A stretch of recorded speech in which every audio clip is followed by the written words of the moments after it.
Z nami sta gosta sociolog dr. Rastko Močnik in režisarka Kukla.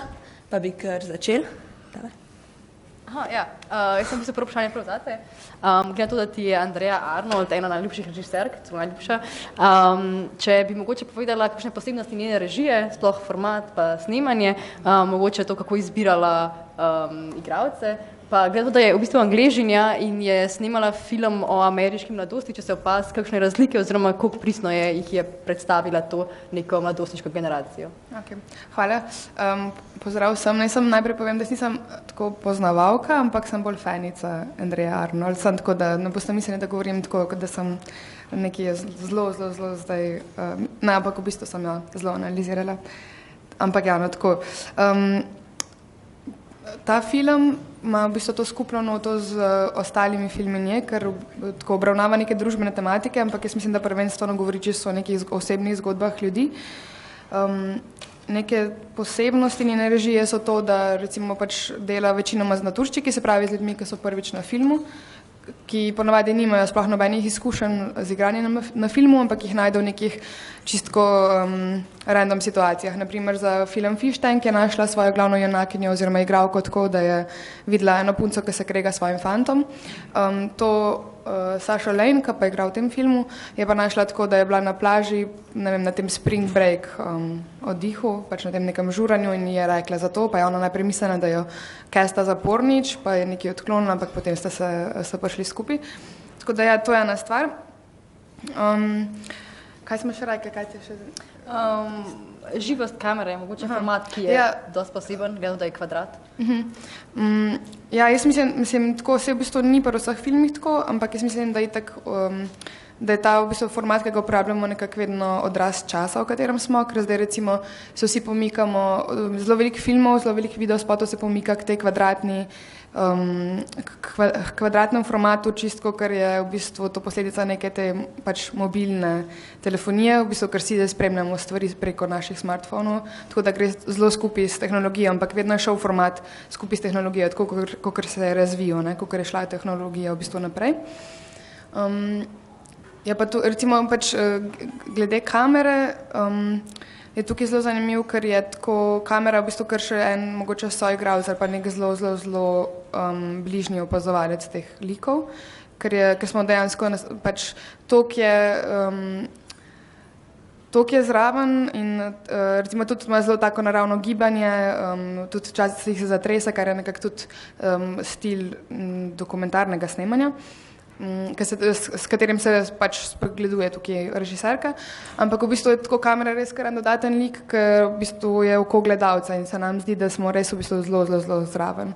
Ne vem, sem jih prej razlagala, preden mi smo se že prej dobili, da jaz sem ta film gledala zdaj 2-krat v kinu in sem pač recimo rabila kak dan ali pa 2, da sem zares prišla ven iz te situacije, ker se mi je kar zdelo, da sem še vedno tam v kombiju z njimi in tako.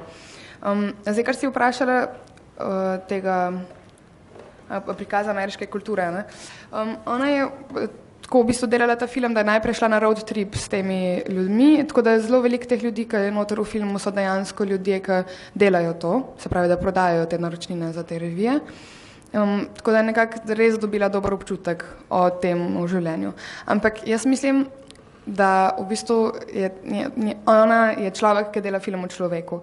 Mislim, da je to v bistvu zelo osebna zgodba. Ona se sicer vedno loteva teh nekih družbenih tematik, ki so, mislim, pač nekih problematičnih družbenih tematik, ampak jaz mislim, da vedno v bistvu ona dela o človeku film in da tukaj v bistvu, to je neka lepota, ker ga zna nekako ali izločiti iz sistema oziroma pač mu dati nekaj, kar mu sistemu odvzema. Tako da jaz mislim, da dejansko, ker je ona toliko senzibilna, ker s tako senzibilnostjo dela bi lahko šla delati kamorkoli, pa bi pač naredila film, ki bi zelo dobro prikazal stanje duha. Mogoče celo, prej sem omenila na Balkan, čeprav je recimo, ne glede na to, da smo mi veliko bližje pač njej, je po mojem kultura Balkana vseeno zelo tuja, ker recimo, da sta pač Anglija pa ZDA veliko bolj spogledujeta, oziroma imate več skupnih točk. Ampak jaz mislim, da je to res ena avtorica, ki zelo dela na polju emocije in da bi ona zelo hitro razumela človeka in pač da bi naredila film, ki bi nekako bil iskrena slika tega, kar ona vidi. Super. Kar z road movie. Okay. Zdaj pa še eno vprašanje za vas. Torej, film je po žanru road movie in s tem omogoči, da avtorica gledalca popelje po različnih predelih ameriškega juga in s tem tudi omogoči, da prikaže torej, te neke različne sloje ameriške. Torej, imamo te kavboje, potem imamo neke višji srednji sloj, neke semi bogataške četrti in potem spet to primestje, kjer je spet to nekako ozadje, kukar so te, ki prodajajo revije, so nekako, to je nekako njihovo kulturno okolje in če bi lahko samo komentirali, kako je ta prikaz ameriške razslojenosti realističen in kako se ga da prenesti v naše kulturno okolje. Ja, prenesti se ga ne da še in upajmo, da se ga dolg časa ne bo ali pa sploh nikoli. So pa seveda nekatera znamenja, ki kažejo, da prihaja ta kultura ali pa ta vrsta družbe tudi k nam. Ne. Če greste v BTC, imate že to čudno pokrajino, kakršna je okoli ameriških mest, kjer so sami provizori, neke delavnice, pisarne, pa reklame, pa stari razbiti moteli in tako naprej. Skratka, prikaz je naturalističen, ne? Ampak ta film vseeno z tem, kako prikazuje to surovo ameriško resničnost, dejanskost, ne, ima vendarle tudi nekatere poante. Ne. Recimo, ti ljudje ves čas potujejo, ampak nikamor ne pridejo. Ves čas je enaka, ravna pokrajina, dolgočasna narava, grozna predmestja, ne, potem včasih pridejo v ta višji srednji sloj, ampak to je samo zato, da vidimo kontrast, kako je grozen tam, kjer oni živijo. Ne. Po drugi strani recimo, cel dan so skupaj, pa vendar niso skupina, vendar niso kolektiv. Ne. V resnici sam vsak ždi in melje svojo žalost, ne. Že zjutraj začnejo piti zato, da ne bi bili preveč občutljivi za grozo, ki jih čaka ta dan. Ne. Skratka, seveda, ta Amerika je resnična Amerika, je dejanska Amerika in poanta tega filma, kolikor sem jaz bral, ne, je ta, potujejo pa nikamor ne pridejo, skupaj so pa se ne formirajo v kolektiv, se ne uprejo, ne, in naposled tisti, ki so na dnu, bojo na dnu tudi ostali.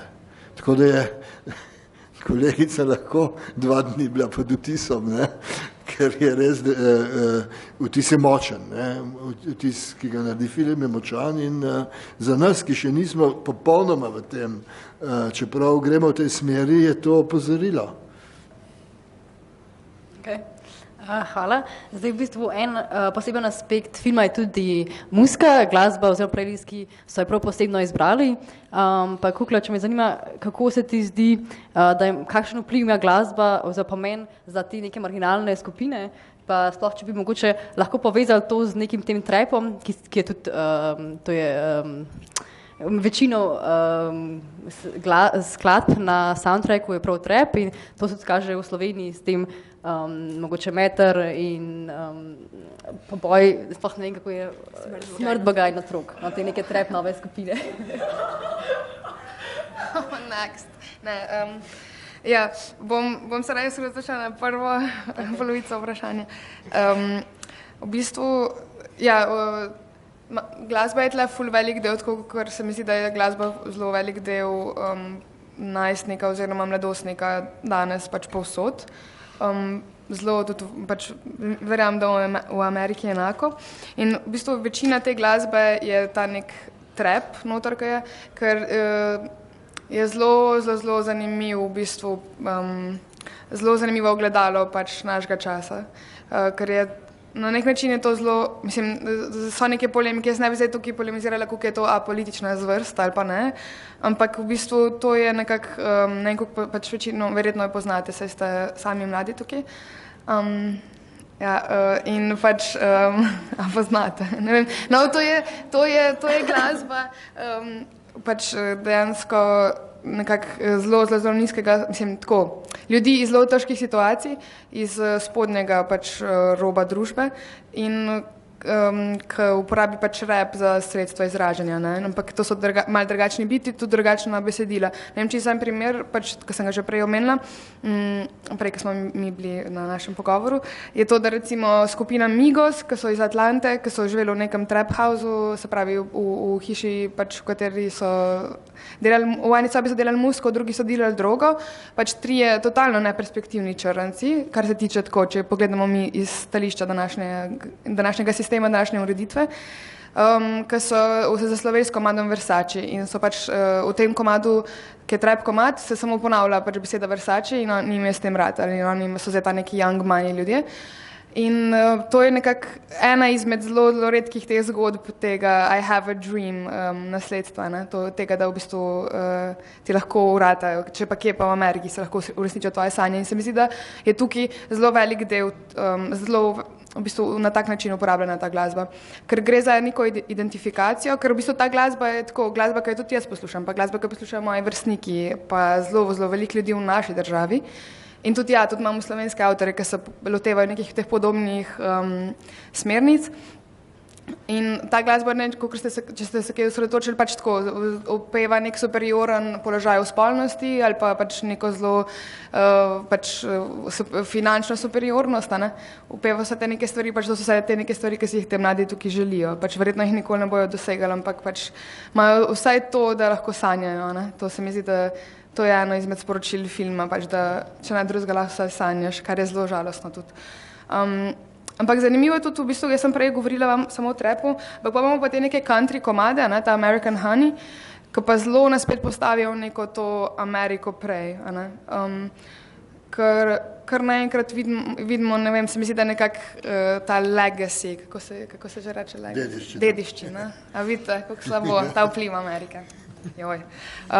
No, to je neko v bistvu dediščino te neke prejšnje generacije, ne, ki je verjela v neko drugo Ameriko in v bistvu tako, kako je to šlo naprej na to našo novo generacijo. Tako da ja, jaz mislim, da sem odgovorila na to vprašanje. Upam. Okay. Zdaj spet eno vprašanje za vas. Torej, ena izmed problematik, ki jo film obravnava, je, kot smo že omenili, neperspektivnost in ki se povezuje s to neko omamo, to, kar ste tudi vi že omenjali, in kako prvo vprašanje, ki se tudi odpira, je, kaj je zdaj tukaj vzrok in kaj je posledica, ali je omama beg od neperspektivnosti, ali je to vzrok. In pač, a je... Ja, lahko prvo to vprašanje, da ne bo preveč enkrat. Ti otroci, ta mladina, cel dan trpi, ne? In jaz jemljemo mamo kot obrambo, kot način preživetja. Ne? Pa tudi malo kadijo, ne? Pa malo alkoholizirajo se pa tako ves čas. Ne? In to je način preživetja, to je sama obramba pred surovostjo sistema. Ne? In tudi jasno, oni potem ždijo in drug ob drugem so in se ne pogovarjajo. Ne? In ena redkih priložnosti, ob katerih se združijo, je takrat, ko pojejo te pesmi, ki jih vsi poznajo. Ne?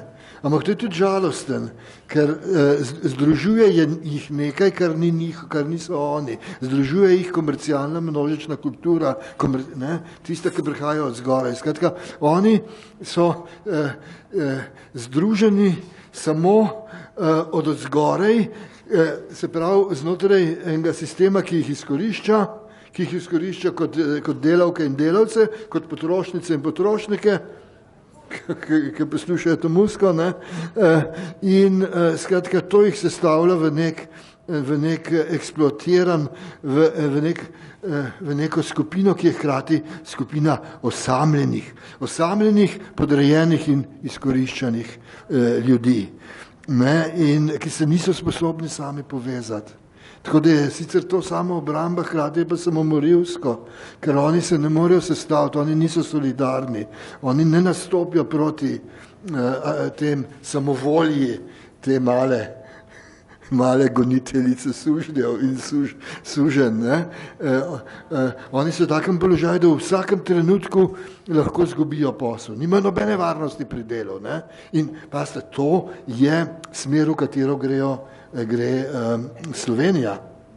In zlasti je to pomembno za mlade ljudi.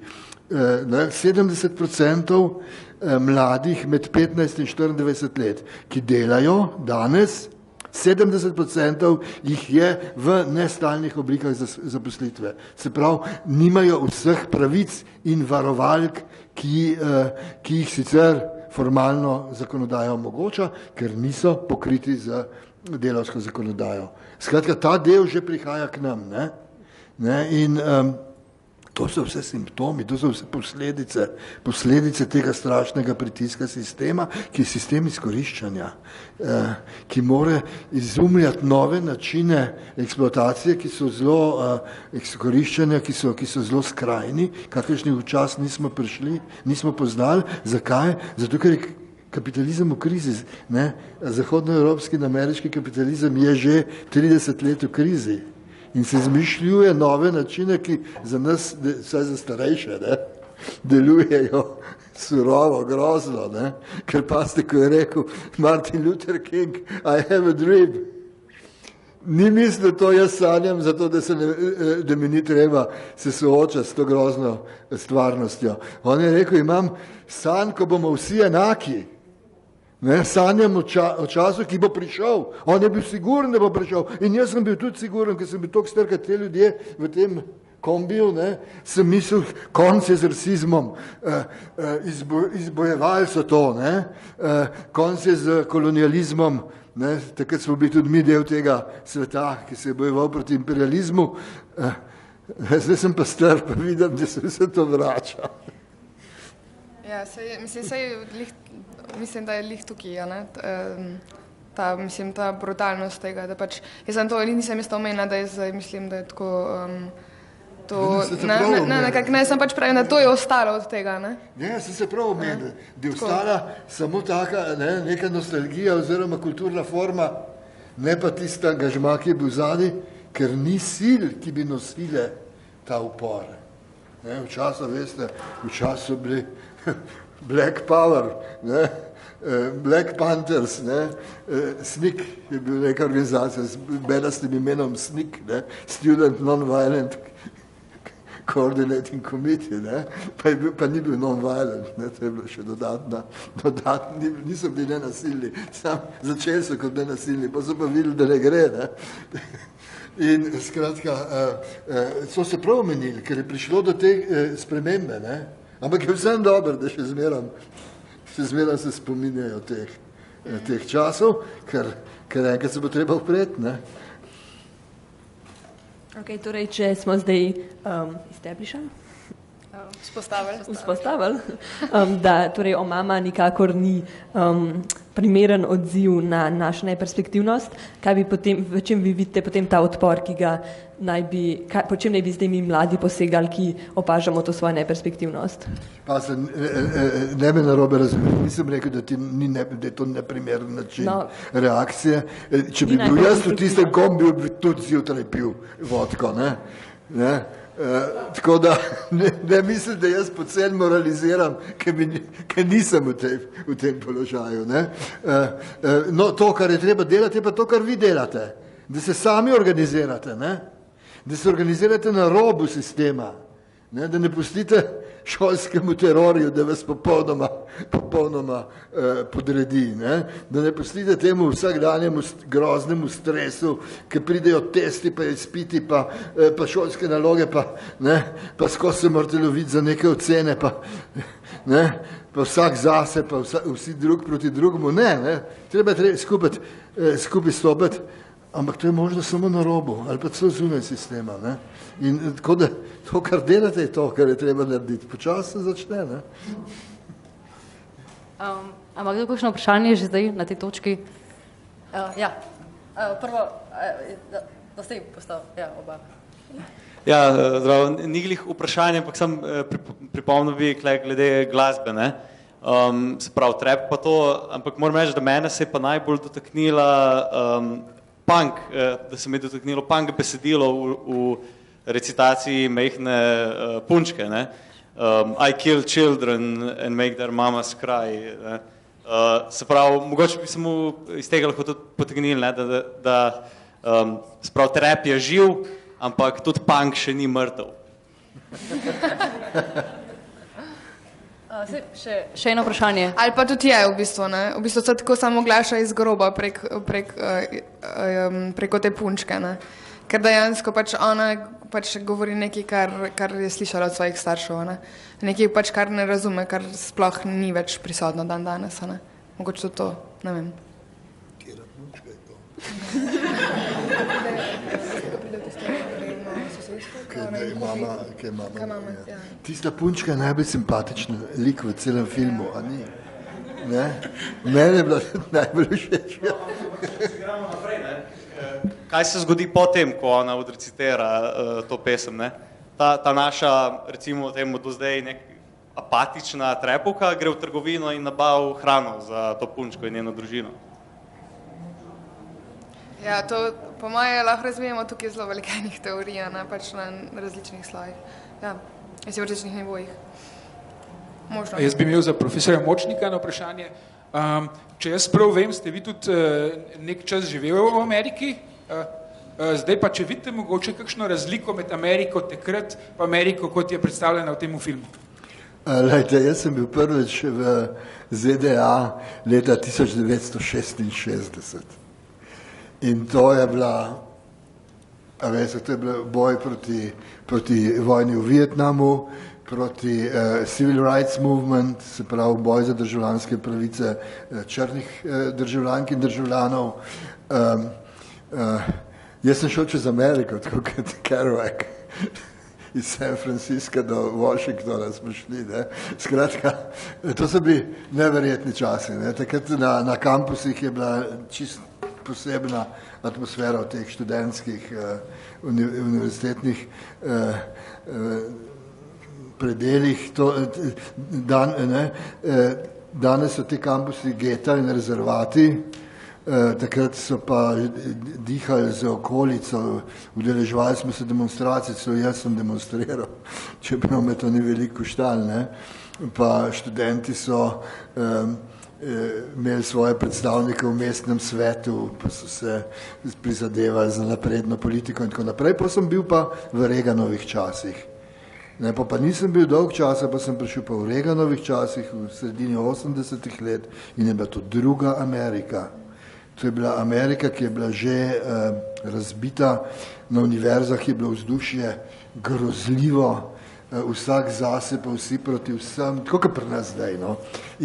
Intrigirajo učitelji drug proti drugim, kdo bo dobil tenure, se pravi stalno pozicijo, ne. Skratka, katastrofa. Katastrofa in takrat je bilo politično gibanje, da bi umaknili investicije iz Južne Amerike, ki je imela apartheid, ne.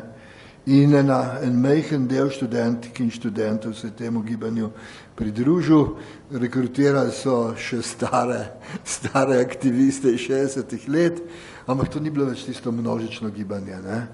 Tako da tisti je bila ena taka že konzervativna in neprijetna Amerika. Poznaj pa sem še kdaj šel, ampak zadnjih čase pa ne, ker nisem hotel, da bi me zaradi tiskovne napake v računalniku poslali v Guantanamo.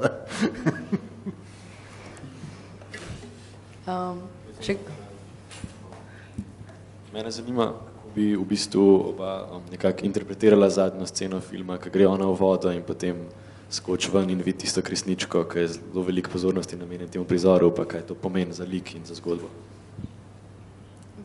Ja, vi se spoznate. Jaz sem že povedal svoje, ampak vi se spoznate.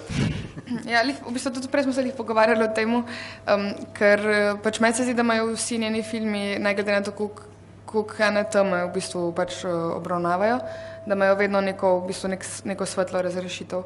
In tukaj sicer ona ni tako kot v Fish-tanku, kjer pač se ta glavna junakinja preseli in gre stran od te svoje zelo toksične situacije.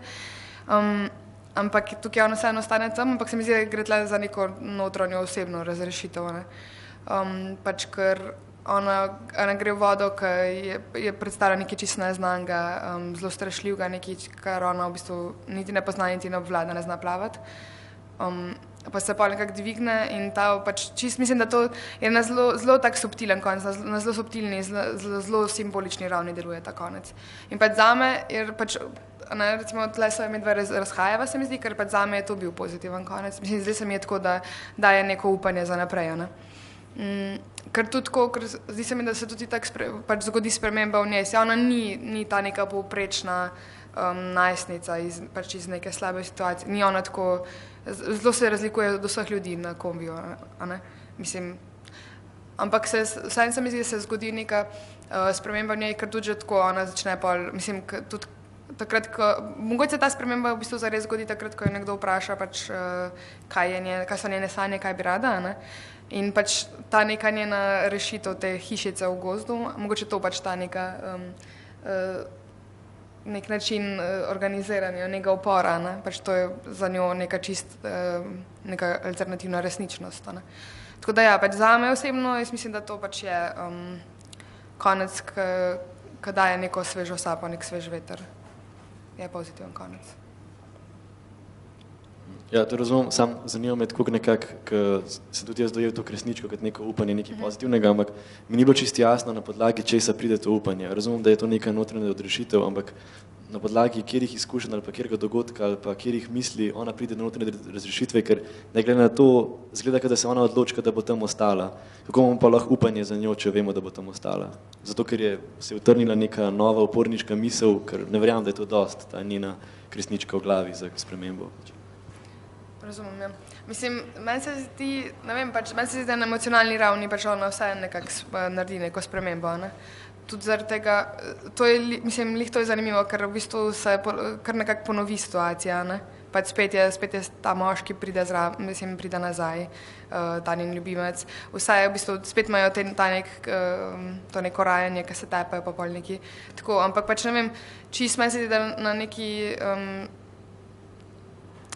Ti misliš v bistvu, kaj glede na dogodke, ki se prej zgodijo, ali kako? Ja, pač ne vem, če je to res neka sprememba, sicer vidimo spremembo v njej, ampak ona bo še zmeraj ostala tam z njimi, pač ne vem, kakšna je to zares. Meni pa to zanimivo, ker ne vemo, ne, pač se ne veš v bistvu nikoli, se tudi pač, ko gre ona v Fištanku, meni lih všeč ta neka odprtost konca, ker tudi v Fištanku, ko se ona preseli, ne, ti ne vidiš pač njo čez 10 let, ni klasičen konec, v smislu klasičen lep konec, ko jo vidiš, da se preseli in potem čez 10 let pač živi v neki super hiši in ima urejeno družino in stabilno življenje. Ne. Pač tudi tam, ti sam veš, da gre ona z nekom, ki je tudi disfunkcionalen stran. Ampak je vsaj, mislim tako, dejansko že toliko mal je dovolj za to, da pač mogoče se lahko nekaj spremeni. Ne. Čistko. Mislim, to je tudi zelo realen film, ne? Mislim, tako, pač nima nekih, to ni zgodba o uspehu, ona ne dela zgodbo o uspehu nikoli, ne? Mislim, v teh nekih nerealnih situacijah. Tako, zdi se mi, da pač, da lih v temu je ta moč, da bo ona lahko naredila lih toliko, kakor, mislim, da je v zelo brezizhodni situaciji, ampak da ji daje to neko moč, da mogoče bo pač šla pa imela to hišo v gozdu. Ker ona nima cilja, ona je totalno brez cilja, kakor so oni vsi. Nima ona cilja zdaj, da je ona v getu pa je zelo dobra pianistka, pa pač bo pol enkrat bi bila na enem odru, ampak ona tako si želi samo eno hišo v gozdu. Tako da pač nekako, ne vem, pač z mano živi naprej film, da je pač to rata. Tako.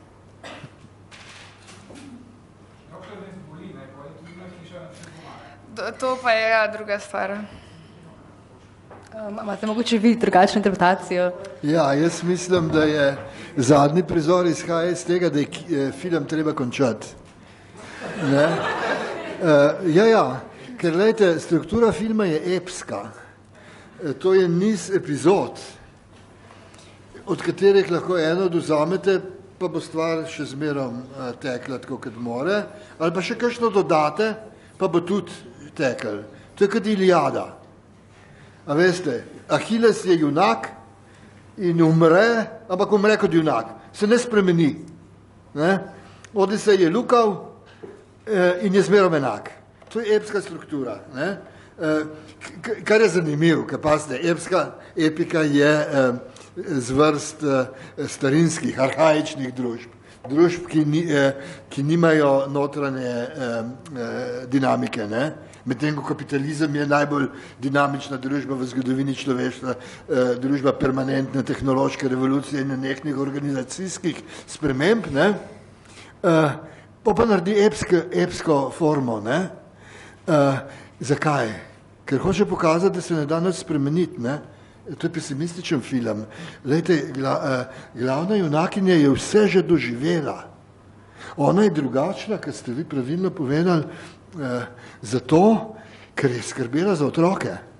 Ona je bila nadomestna mati in oče v neki situaciji, kjer sta bila dva otroka brez staršev, ne? In ona je doživela že seksualno maltretiranje, to vidimo tudi na začetku, ne? Skratka, v resnici se nič novo ne zgodi. Ona misli, ne, poskuša doživeti kaj novega, kar bi odprl, pa se vendar samo ponavlja, ne? In take strukture ni mogoče končati. Ne? A veste, epske pesmi, ne, nimajo konca. Ponavadi te guslari pojejo nek odlomek, neko epizodo, ker mi rečejo, zdaj pa opevej, ne vem, smrt kraljeviča Marka, pa on začne kraljevič Marko jezdi po planini, ne, pa vidi, da bo umrl, pa ne, potem pa pride vila, pa mu reče, tukaj da boš ti se stegnil, ne, in naredi vse tisto, kar mora junak narediti, da umre, ne? Ali pa mu rečejo, daj pa opiši, ne vem, obleganje Soluna, ki je tudi ena zanimiva pesem, ne, pa to opeva pevec, ne. To ni roman, to tudi ni sonet, ker vemo, da bojo 2x po 4, kiti se pa 3x po 3 in 2x po 3, pardon, in v tem mora pesniku se povedati, na koncu mora biti če dobra poanta, če je dober, ne. Tukaj pa ni, ne more končati, ne. Lahko bi se končali tudi kar tako, žak konc, ne. To bi bila ena varianta, ampak bi bila preveč modernistična. Tako bi delali recimo konc filma v Novem valu, recimo, ali pa ne, v 60 letih. Zdaj mora nekoliko zašpiliti, ne, in zašpil ga s tem, sej še zmerom živa, vse to je prenesla, mogoče bo pa vendarle. Ne. Je pa res, ne, da se obrne vase, kar je pa buržoazna rešitev. Ne. Sistem to zahteva od vas, da se obrnete vase, ne. Ahila, ne? Ali obstaja dejansko neka filozofska prilika o Ahilu, ki lovi želvo in jo bolj naujame? Sofizem, tako je. On spusti želvo v to... Genialno. Točno. Ampak lepa ona spusti, da pobegne želva. Ne, je vendar obrnjena situacija. Jaz bi še o upanju, če lahko. Tokrat ne o upanju za posameznika, ampak o upanju za družbo. Mogoče za oba dva to vprašanje. Kje vi vidite možnost upora? Zdaj sem bral v zadnjem času, ker precej nekih mladi intelektualci pišejo, da je možen upor, da lahko, ko pride neka družba na dno dna, se pravi, ta družba, ki smo jo v tem filmu gledali, ne, podkrepljena s trepom, da se tukaj lahko zgodi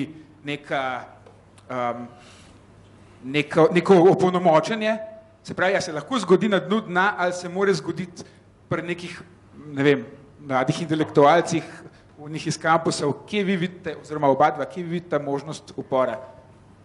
Lahko se zgodi, če bojo nehali kaditi travo, po tej stvari. Ne, jaz mislim, manj gre sicer, jaz bi sam še nekaj glede prej dodala, da mogoče jaz vidim, jaz sem osebno videla spremembo pri njej takrat, ko se je ona recimo finančno malo opolnomočila, ne, pač, ko je ona dobila neke te stvari, se mi zdi, da je zavzela neko čisto drugačno pozicijo do življenja. Tudi, ko so ji začele nekako uspevati stvari, ne. Pač meni se zdi, da je tam šlo, pa tudi, ko je videla, da ima vsaj to pozornost tega fanta, da pač čisto na nekih takih mejnih pač zelo primarnih, mogoče celo malo primitivnih stvareh, pač se mi zdi, da je ona vseeno zgradila nekaj. Pač, mislim, mogoče je za vas to zelo buržoazno, ampak jaz pač mislim, da vseeno. Po svoje usidrane v tem njihov, ona se s tem, ko je postala finančno samostojna in boljša in tem se je sam postala večji del, bolj del te njihove družbice. A naj bi temu lahko rekli samo tako konformiranje tej njihovi majhni družbici.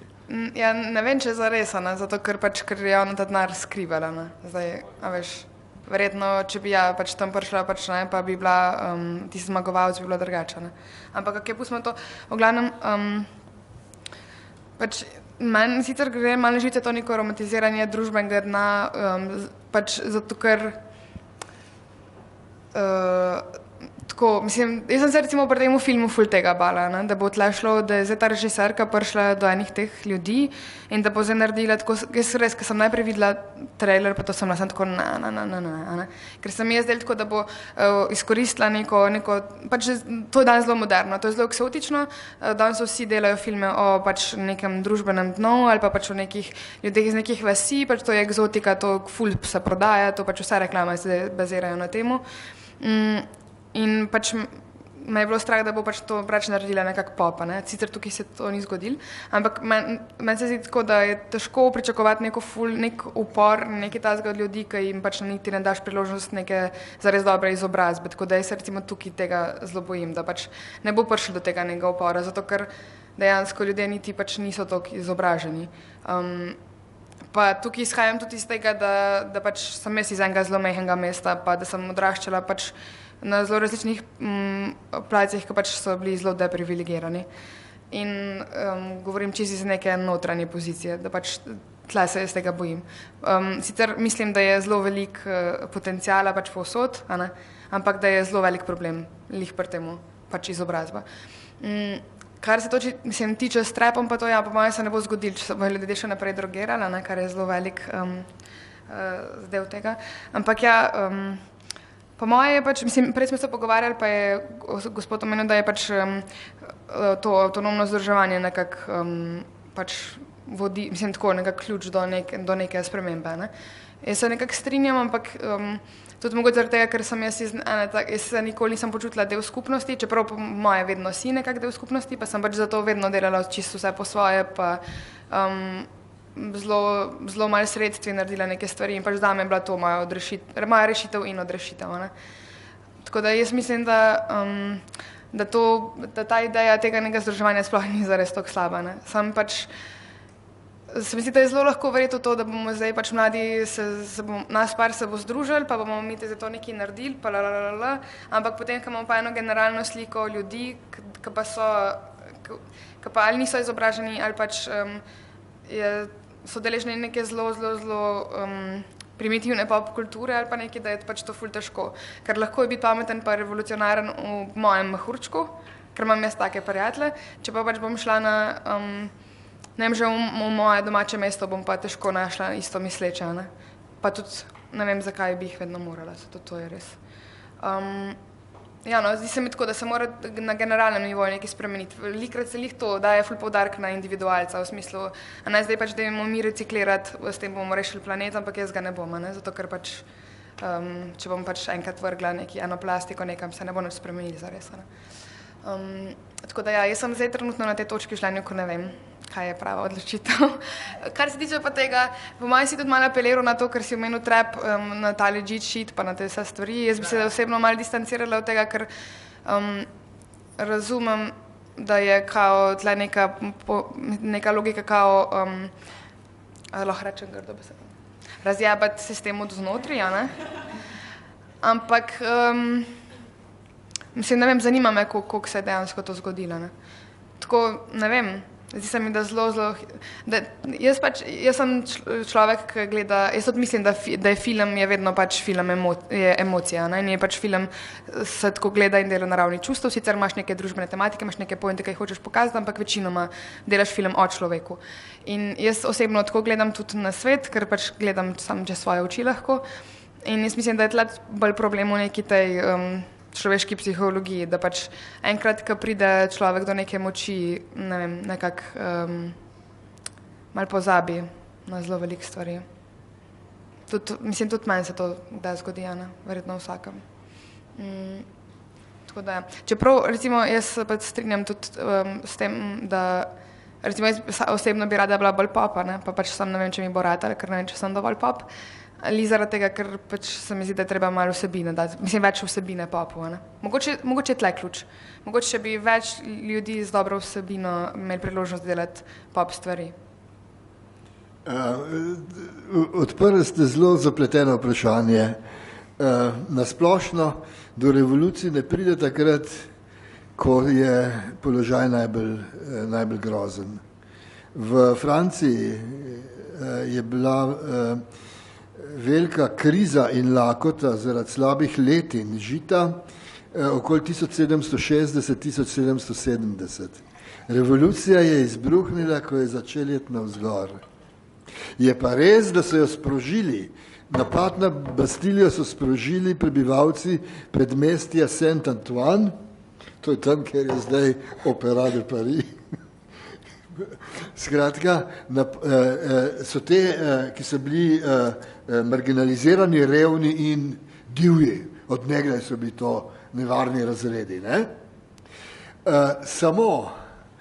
In če pogledate, lejte, oktobrska revolucija je tudi izbruhnila takrat, ko je Kerenski že je bilo videti, da je Kerenski, se pravi meščanska vlada, stabilizirala položaj.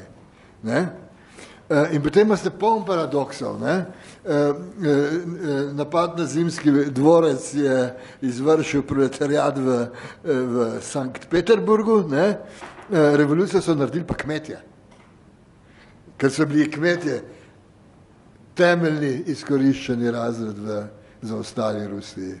Sicer so pa kmetje naredili tudi vietnamsko, alžirsko, kubansko, jugoslovansko revolucijo in tako naprej. Ne? O tem je ena sjajna knjiga Erika Wolfa z naslovom Kmečke vojne 20. stoletja. Ne? Kmečke vojne 20. stoletja so socialistične revolucije. Drugo vprašanje je pa ta skepticizem kolegice, ki je upravičen. Namreč v tistem stanovanju, odkudar pobegne, visi Confederation flag, ne? Zastava konfederacije, se pravi sužnjelastniškega juga ameriškega iz državljanske vojne. In tista gonilka sužnjev v nekem prizoru ima kopalko z ravno tako konfederacijsko zastavo. Ne? Tako da ti sloji, ki so, to je tako grdo reči, ampak smo že rekli, da lahko, ne, lumpen proletariat, ne veste, oni so polni upora in pripravljeni na akcijo, ampak ne veste, ali bo to fašistična ali bo to socialna revolucija. Ne? A veste, niso za manj tem Confederation flag. Ne?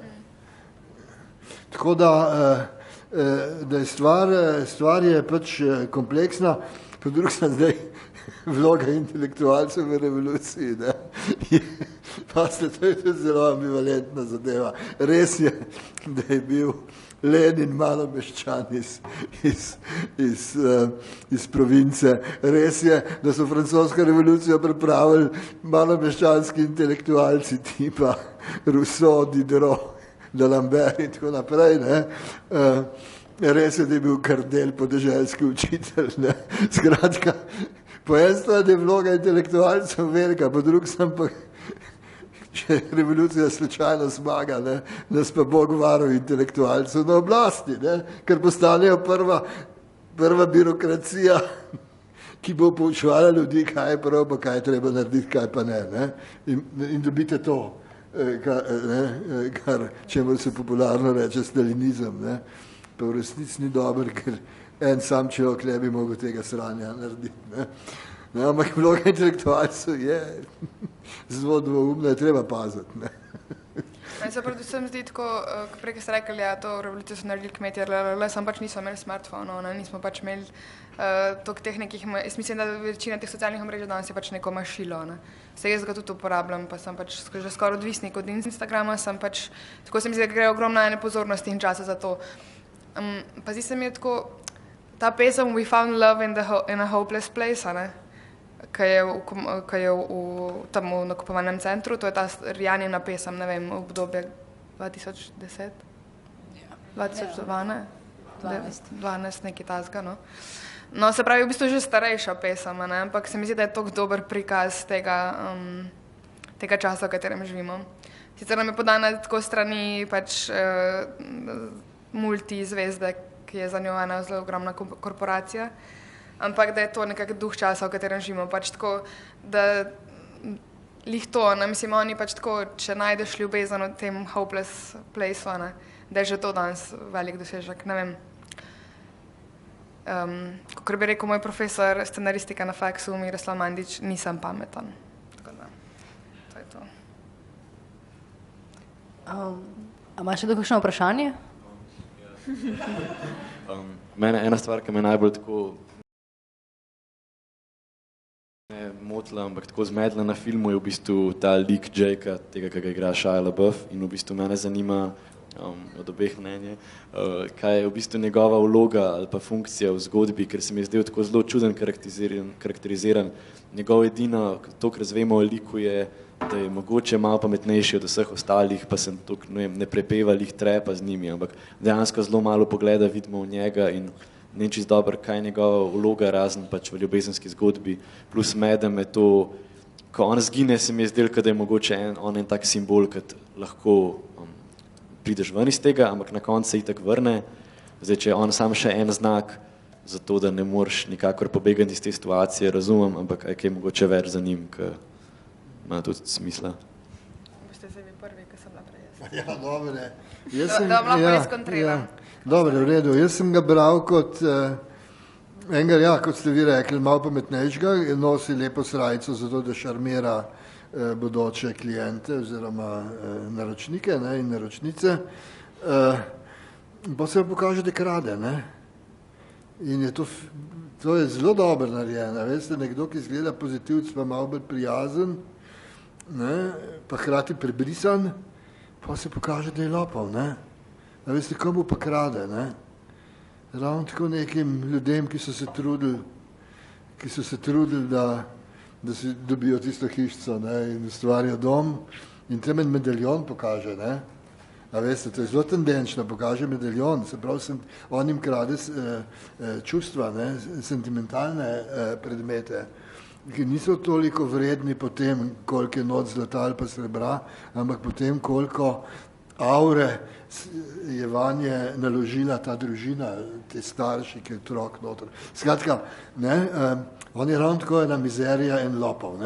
In je to dober, ker obrne in zapre ta izhod. Pol pa pride nazaj, zdaj pa ne vemo, je prišel nazaj zato, ker ne zna drugače živeti ali mogoče zato, ker mu je punca všeč, pa vendar misli, da je to več, da je medčloveški odnos nekaj več kot ta splošna eksploatacija in kraja enega drugega od drugih. Tako da na koncu je ambivalenten in je po moje, je on njega bi kot romaneskno figuro v tem epskem filmu definiral. On nakaže nek razvoj. Najprej vas razočara, kar je fino, ker tako kot glavna junakinja tudi mi na enega stavimo, nam je všeč, pa se obrne, nas razočara, tako, to je v smislu celotne dramaturgije filma, je zaprt izhod, pa se pa pokaže, bolj kot tista resnica je ta njegov povratek pomemben, ampak je dvoumen, ne vemo, kar je tudi dober, ker ne moralizira, ampak pusti odprto situacijo. Meni je recimo super lika, zato ker jaz se pa strinjam, mislim, tako, ker krade stvari, tudi nekako krade čustva, oziroma tako, zdi se mi tako, da jaz mislim, da on je v filmu v bistvu čisto res v funkciji pač nekoga, ki bo vplival na njeno življenje. Jaz mislim, da pač on ni tako kot nek samostojen lik za res tok. Mislim, da ga ne želi zaradi tega tok predstaviti režiserka, ampak zdi se mi super, ker je res nekdo, ki je zelo inteligenten in zelo manipulativen in v bistvu pač tako točno taka, veš, tako, ker lepa dekleta ljubijo barabe. Zdi se mi taka klasična zgodba o tem, ker je pač točno ta fanta si bo zbrala punca, ki ima pač take izkušnje v življenju, kot jih je imela, ne? Ki pač ima za sabo zlorabo in vse to. Na točno te stvari bo šla. In kar se mi zdi mojstersko pri tej režiserki je to, da sem jaz takoj videla, da je on kreten in da sem bila tako beži bre. Ampak sem si tako želela, da bosta na koncu. Tako, da te v bistvu, to je čisto ena zdaj side, stranska še ena pripomba na to. V glavnem, pač, ker dejansko si zelo želiš tega na konca. Ne. In v bistvu, ta lik se mi zdi res genijalen, ker je, ne vem, pač mene je toliko spominjal res, ne vem, mogoče na mojega očeta, na ta nek lik enega, ki sam pride pa gre, pa je malo tam, pa malo zašarmira, pa potem gre stran. Pa nekako kao handla situacijo, pa ima kao nek, a veš, tako, zdi se mi v bistvu, da je zelo, ja, mogoče pač meni osebno, ampak nekako kar mal tudi prikaz nekega tega pač distančnega očeta, ampak v glavnem super mi je, zdi se mi pa pač, kje pa ga mi nekako razumemo, kje ga pa začutimo nekako kot človeka, samo ne kot nekega tega šarmerja, pač tam, ka mora on kako vi rečete, sužnje lastnici, ki ji mora pač tisto samo porjavitveno kremo mazati, ne? Ker se mi zdi, da je tam zelo ponižan in da tam v bistvu mi tudi vidimo, koliko je on v bistvu zares zgubljen, ne? In koliko v bistvu tudi on pač s to star pač v bistvu tudi išče nekaj preko nje, ne? Tudi on išče neko to toplino, bližino, karkoli, nek smisel. To se mi zdi. Tako da ja. To je to. Okay. Še kaj, ker če ne bi mogli počasi končati? Ok, potem pa se zahvaljujem gostoma, da sta prišla. Ja.